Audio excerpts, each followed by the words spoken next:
Have you ever wondered what a fully awakened being would say in his final moments? Would it be a mystical revelation, a farewell to the world, or a message of timeless guidance to those who remain? Welcome back to the channel.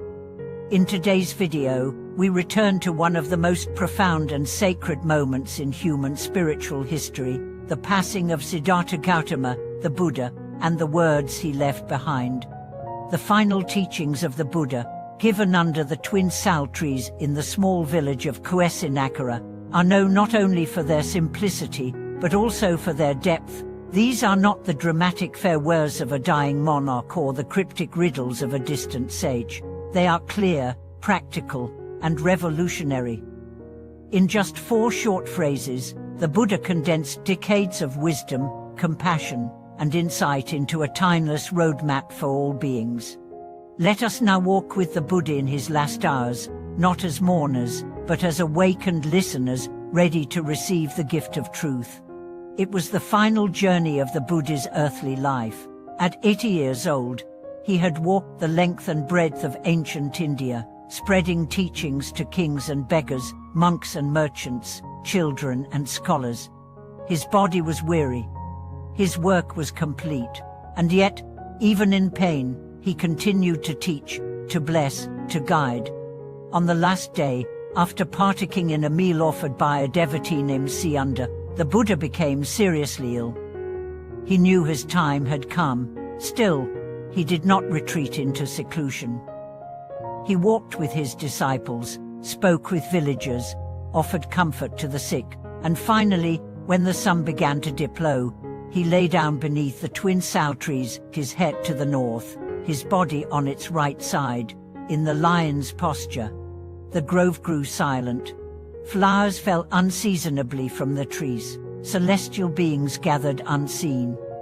A hush settled over the earth, and then, in a voice both serene and powerful, the Buddha spoke the teachings that would echo through millennia. The first was this: all conditioned things are impermanent. They rise and pass away. Understand this deeply, and you will transcend sorrow. This is the truth of impermanence, not as a poetic idea, but as the fundamental law of existence. Everything you see, love, fear, or grasp, your thoughts, your possessions, your relationships, even your identity, are in constant flux. To resist this truth is to suffer. To accept it is to be free. Have you ever held on too tightly to something, only to see it slip away? Have you feared the end of a chapter, only to find a new beginning awaiting? The Buddha's words remind us that change is not the enemy, it is the very flow of life. Clarity comes not from control, but from surrendering to the dance of rising and passing. The second teaching was this: when birth and death are stilled, there is peace. That peace is the highest happiness. This is Nirvana, not a void, but a luminous stillness beyond fear and desire. It is not the annihilation of life, but its fulfillment. Imagine a fire that no longer needs to burn. Imagine a wave returning to the ocean. That is Nirvana.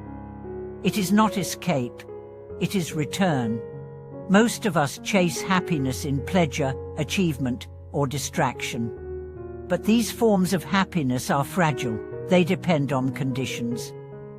The Buddha offers a different kind of joy, the joy that comes when you no longer cling, when the mind ceases to divide the world into me's and mine, a gain and loss, success and failure, then true contentment dawns.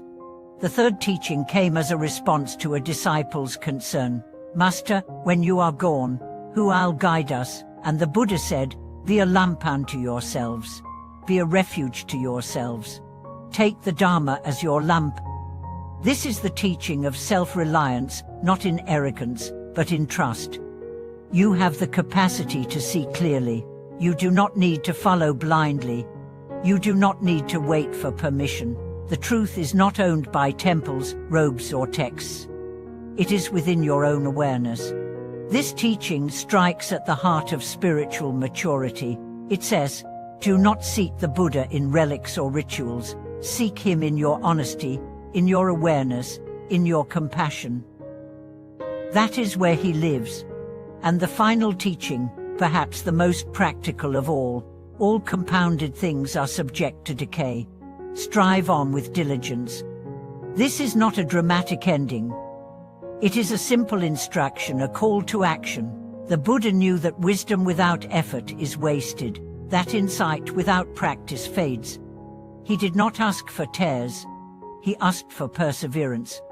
Have you noticed how we often wait for perfect conditions before we act?